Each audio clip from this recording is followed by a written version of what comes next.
Hello viewers, welcome to InMobile Tamil. நம்ம இன்னைக்கு வீடியோவில் டெலிட் ஆன ஃபோட்டோஸை எப்படி திரும்ப அவங்க மொபைல் கேலரிக்கே கொண்டு வரதுன்றதை பார்க்க போகிறோம். இப்படி டெலிட் ஆன ஃபோட்டோஸை திரும்ப உங்கள் மொபைல் கொண்டு வரதுக்கு பேர் ரெக்கவரிங்னு சொல்லுவாங்க.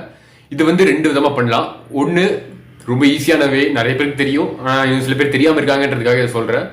என்னன்னா, இப்போ கம்ப்யூட்டரில் இருந்த மாதிரி இப்போ மொபைல்லையும் ரீசைக்கிள் பின் வச்சிருக்காங்க. கேலரியில் போய் கீழே 3 டாட் கொடுத்து பார்த்தீங்கன்னா ரீசைக்கிள் பின் ஒரு ஆப்ஷன் இருக்கும். அதை கொடுத்து ஓப்பன் பண்ணீங்கன்னா நீங்கள் டெலிட் பண்ண ஃபோட்டோஸ் அடுத்து 30 நாளைக்கு அதில் இருக்கும். நீங்கள் அதை கிளிக் பண்ணி அதில் ரெக்கவர் ஆப்ஷன் இருக்கும், கொடுத்து ரெக்கவர் பண்ணிக்கலாம். ஆனால் இந்த ரீசைக்கிள் பின்னில் நீங்கள் டெலிட் பண்ணுறது எல்லாமே அடுத்து 30 நாளைக்கு மட்டும்தான் இருக்கும். 30 நாள் முடிஞ்சதுக்கு அப்புறமா ரீசைக்கிள் பின்லேயே இல்லாமல் போயிடும். அதுக்குள்ளே நீங்கள் ரெக்கவர் பண்ணலன்னா அதில் தேடி கண்டுபிடிக்க முடியாது. இப்போ தான் நம்ம அந்த செகண்ட் வே யூஸ் பண்ண போகிறோம். இதுக்கு வந்து நீங்கள் ஃபைல் பின்னு சர்ச் பண்ணி ஒரு ஆப் வரும். அந்த ஆப்பை டவுன்லோட் பண்ணுங்கள் ப்ளே ஸ்டோரில் இருந்து. லிங்க் டிஸ்கிரிப்ஷனில் இருக்குது, ஈஸியாக அதை கொடுத்து டவுன்லோட் பண்ணிக்கலாம்.